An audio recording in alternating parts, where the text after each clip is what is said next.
بس أنا مش عايزة الأوبن داي ده يبوظ، أنا بحبه. لو مش عاجبك اطلعي من الشلة يا ليلى، بس وانتي بتطلعي خليكي فاكرة العيال اللي بيتريقوا عليكي ومين اللي بيحوش عنك.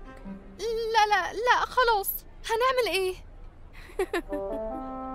حلوة قوي، اسمعوني كويس.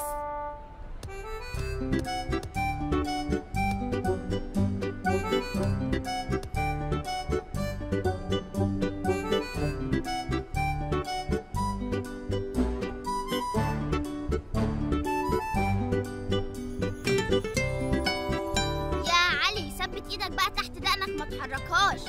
يوه، ايدي تحت دقني؟ وريني بقى يا اخويا.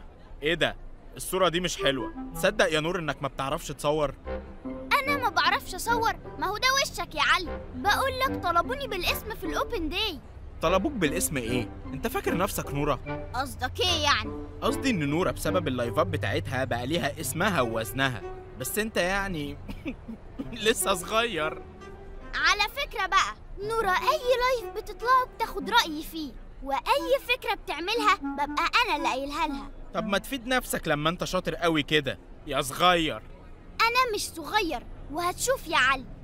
الأهم من إني أشوف إنك ما تنساش إن ميعاد الدفعة الأولى بيقرب. يا دي الدفعة الأولى يا سيدي، دي المرة الألف اللي تقولي إن ميعاد الدفعة الأولى قرب. يعني هي كانت دفعة تخرج. خلاص يا علي، كلها يومين والأوبن داي يجي واصوره، وبعدها اخد مكافأة كبيرة واسدد أول دفعة. برافو عليك يا نور يا صغير.